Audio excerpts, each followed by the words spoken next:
大家好，欢迎收看行不离。现在很多城市会有汽车尾号限行，甚至是单双号限行，但你知道这样做的目的是什么吗？世界上有这样一座城市，将汽车限行做到了极致，在这里根本不看尾号，基本上完全拒绝了汽车。市中心没有人行道，没有红绿灯，没有公交车、出租车，更没有地铁，所有人出行最多的是靠腿和自行车。这完全是一座以行人为王的城市。这座城市被国际公认为城市规划的典范，它经常出现在法国、德国、澳大利亚、加拿大等地的主要新闻节目当中。2014年，联合国将其评为欧洲最适宜居住的城市，据说目前仍是全世界城市发展的典范。这座城市就是蓬特维德拉，可以简单的理解为没有汽车的城市。蓬特维德拉是一个位于伊比利亚半岛西北部、葡萄牙北面被群山环抱的西班牙城市，属于加利西亚自治区，是蓬特维德拉省的首府，也是一个经济中心和旅游胜地。蓬特维德拉以其城市规划、行人专用区和历史中心的魅力而闻名。近年来，因为城市生活品质、交通便利性和城市交通政策而获得了多个国际奖项。那为什么蓬特维德拉这座城市要以最极端的拒绝汽车进城区的方式来从根本上改善城市的面貌呢？汽车不让进城区，那当地居民又是如何从反对到赞同的呢？这还要从20多年前的1999年说起。米格尔·洛雷斯是在那一年就任蓬特维德拉市市长，他在上任1个月内就将城中心30万平方米的地区完全变成了步行街，街道上铺满了花岗岩石板。他说，在我成为市长之前，每天有14000辆汽车经过一条街道，一天通过这座城市的汽车比住在这里的人还要多。当时汽车已经成为每个家庭的标配，城市的街道旁停满了各式各样的汽车。这样一来，城市的中心变成了一个边缘地带，蓬特维德拉变成了一座空气噪音污染严重、交通事故多发的城市。也正因如此，大多数有机会离开的人都走了。城市交通状况无法改善，人们生活水平停滞不前，出行带来的不便更是越来越凸显。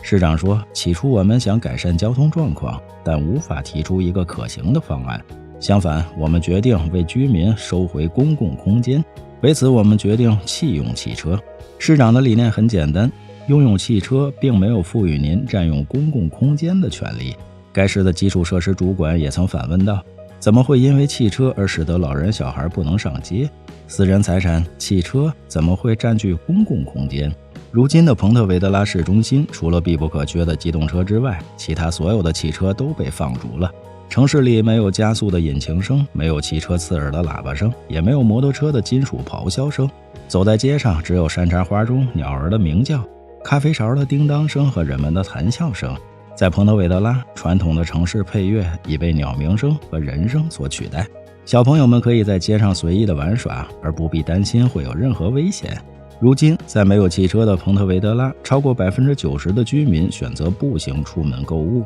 ，81%的孩子步行上下学，城市经济和人口却实现了双增长。其实，在市长禁止汽车的决定刚实施的阶段，居民们还是有很多不适应的反应的。从1999年开始，政府禁止汽车进入城区，城区内街边的停车位全部撤销，因为当时寻找停车位是最拥堵的原因。同时还关闭了市中心所有的地面停车场。由于没有汽车进入，城区取消了红绿灯，改用环形交叉路口，将无车区从老城区扩展到18世纪历史街区。在城市边缘新建了数个大型的停车场，汽车只能停到城外的停车场，人们进入城区基本上都要步行。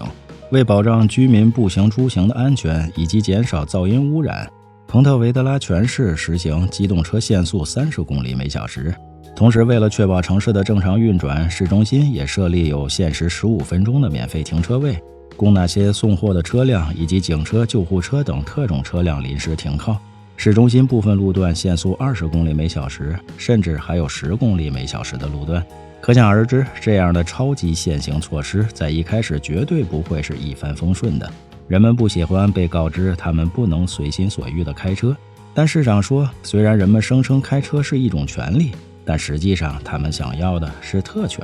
如果有人想在无车区结婚，新娘和新郎可以坐车进来，但其他人都得走路。葬礼也是一样。当地的一名建筑师解释说，这座城市非常适合步行，你可以在25分钟内穿越整座城市。有些事情你可以批评，但没有什么会让你拒绝摆脱汽车这个城市发展模型。彭特维德拉的人口大约有8万人，街边地铁式的地图显示了典型的步行时间。禁止汽车进城的好处是不言而喻的。据统计，在1996年至2006年，在同一条街道上有30人死于交通事故，但在随后的10年中只有3人死亡，而自2009年以来死亡人数为0。在汽车禁行措施实施以来的20多年后，曾经每天7万辆涌入城市的汽车，如今只运行在城市周边或高速上，城市里平均拥堵时间减少了将近80%。由于城市里大量机动车道被改建成人行道和自行车道，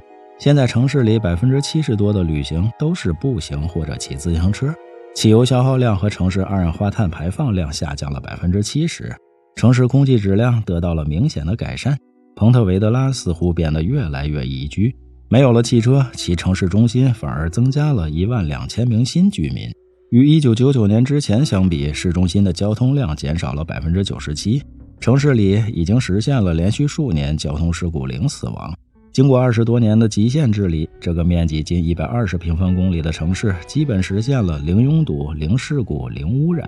市长罗雷斯也坦言，彭特维德拉的转型之路并非鲜花铺就，初期一度遭到社会多方的反对。然而随着改革的推进，这一交通模式的优势逐渐凸显，人们的观念也随之发生了改变。彭特维德拉是个多雨的城市，一开始居民们对于不能开车而感到非常不满，很多沿街店铺的店主也表示，因游客不能开车进入城区，汽车禁行以来游客数量明显下降很多。市政府也考虑到这些店主的实际情况，所以一直拒绝城里大型购物中心的规划许可，以确保街边的店铺可以维持生计。慢慢的，人们从不适应变到了适应，进而开始支持这一举措。对于老人和小孩来说，彭特维德拉越来越适合居住了，尤其是一些来自外地的家长，更是表达出对没有汽车的城市的赞许。住在瓦伦西亚的家长说，从来没有住过像彭特维德拉这样容易居住的城市。住在马德里的家长说，即使下雨也会到处走，这里是带孩子的好地方。很显然，彭特维德拉也就小孩可以开车上街了。市长说，所有城市改造的项目所涉及的资金都是由当地资助的，这里面没有得到地区或中央政府的援助。市长还表示，所有这些改造都属于日常公共工程，其实成本是非常低的，花最少的钱做最大的事儿。彭特维德拉是仅次于圣迭戈德孔波斯特拉的加利西亚第2历史悠久的艺术和历史之城。这座城市又被称为好城市或莱雷斯市，同时也是圣雅各之路朝圣的重要一站。彭特维德拉这座小城最早是由罗马人建立，长期以来一直是一座贸易港，在中世纪时很辉煌，诞生了几位航海家，包括著有麦哲伦海峡之旅的探险家萨米恩托。哥伦布首航的旗舰圣玛利亚号就是在此地建造的。正因如此，彭特维德拉还拥有加利西亚保存最完好的历史中心，它也于1951年被宣布为历史艺术遗址，是这座城市中世纪辉煌的最美好的见证。在这里发现一个地方的最佳方式，就是漫步在它的街道、广场和最具象征意义的地方，让自己沉浸在它的历史和文化当中。目前彭特维德拉还保留有很多大大小小各式各样的广场，有些广场周围都是17、18世纪贵族的房屋，还有一些房屋已经变成了博物馆。另外还有几座教堂也是值得游览一番的。毫无疑问，桥梁才是彭特维德拉最伟大的主角。这座河流横穿的城市拥有几座漂亮且拥有历史价值的桥梁。彭特维德拉的历史与布尔戈桥的历史密不可分。布尔戈桥是这座城市的象征，也是国徽的一部分。虽然它目前有11个半圆形拱门，但2006年进行的挖掘发现了另外4个埋在地下的拱门。提兰提斯桥建于1995年，为这座城市带来了全新的美学。当夜幕降临莱雷斯河时，提兰提斯桥会变得更加炫目多彩。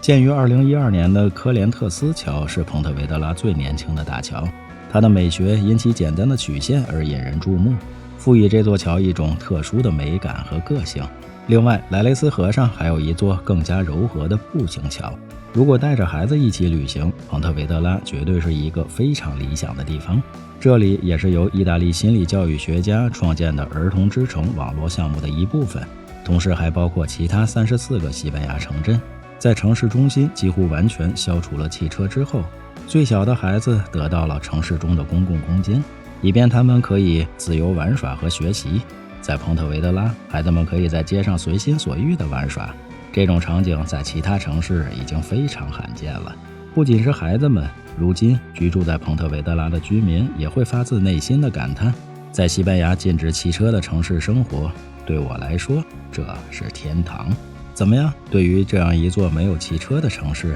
你喜欢吗？来一次旅行长一点姿势，有什么问题请留言，欢迎转发点个赞。最后别忘了下期内容更精彩，我们形影不离。